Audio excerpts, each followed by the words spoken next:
ఇంతలో ప్రిన్సిపాల్ ఆమెకి జాబ్ వచ్చేసింది కంగ్రాట్స్ అని ప్రిన్సిపాల్ అనేసరికి నర్మద ప్రేమలకు ఏంటి సార్ జాబ్ ఇస్తున్నారా అని అడుగుతుంది నర్మద.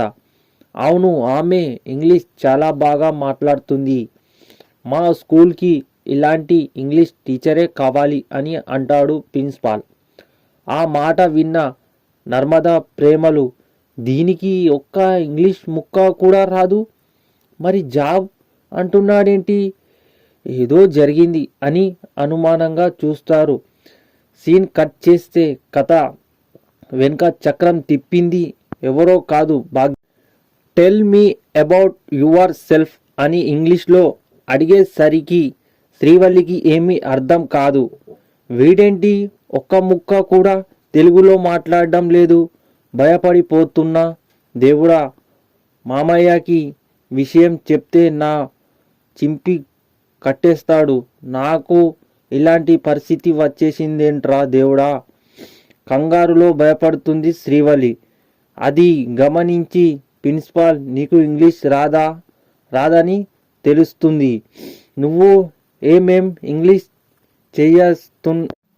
చెయ్యలేదన్న మాట అని బయట ఉన్న నర్మద ప్రేమలను పిలుస్తాడు. దాంతో నర్మద ప్రేమలు బల్లికి చెమటలు పట్టేస్తాయి. శ్రీవల్లిని తీసుకొని స్కూల్కి వెళ్తారు నర్మద ప్రేమలు. చేతిలో ఫైల్ పట్టుకొని భుజానికి బ్యాగ్ తగించుకొని సేమ్ టీచర్లా మారిపోయింది శ్రీవల్లి. ఇద్దరు దగ్గరుండి మరియు ఐసీయూలో పంపిస్తున్నట్టుగా ఉంది అని భయపడుతూ ఉంటుంది శ్రీవల్లి. ఆల్ ద బెస్ట్ అక్కయ్య. మామూలుగా శ్రీవల్లిగా బయటకు వెళ్ళి టీచర్గా శ్రీవల్లిగా బయటకు రావాలి అని అంటారు.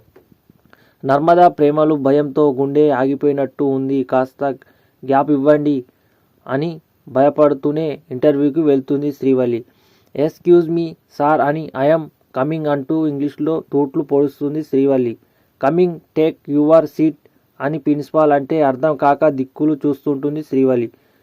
గివ్ మీ యువర్ సర్టిఫికేట్ అని ప్రిన్సిపాల్ అడగగానే టేక్ అని వాటిని ఇస్తుంది శ్రీవల్లి. దొరికిపోతానేమో అని భయపడుతూ ఉంటుంది శ్రీవల్లి.